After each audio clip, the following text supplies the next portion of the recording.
This next story may come as a surprise, or at least I found it surprising. The country where businesses are most likely to accept a bribe, Malaysia. Joining me now, reporter Sam Holmes from Singapore.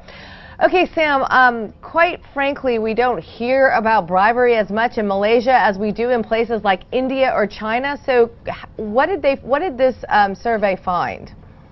This is a survey of 30 countries carried out by Transparency International, and perhaps most pointedly, Malaysia came out worst in a question that related to whether businesses there or individuals feel that they have lost business to competitors as a result of the competitor paying a bribe, and they found 50% of respondents feel that they have lost business because of this, which basically makes it, according to perceptions, a worse country than places like India, Egypt, Morocco, Senegal, China, and even Indonesia, nearby Indonesia, which doesn't have a fantastic reputation when it comes to clean business or corruption.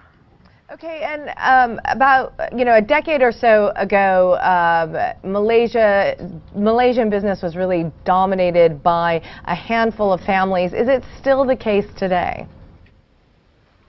It's diversified somewhat over that time, but there is still very much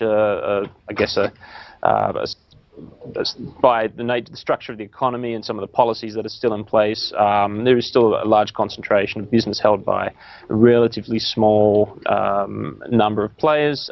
Policies introduced this year and last year are trying to open up to a broader range of investors, but there's still a perception that business follows traditional kampong lines or local village lines sometimes, and trying to do business there can be quite difficult for people who are not inside that system.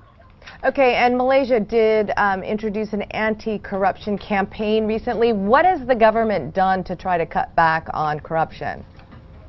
One of the biggest things introduced, or that was introduced after Prime Minister Najib came to power about 3 years ago, was a special court that would hear complaints about corruption. But if you look at the reports, there have been probably hundreds of cases that have been heard, and so this is seen broadly as a sign of progress in the country.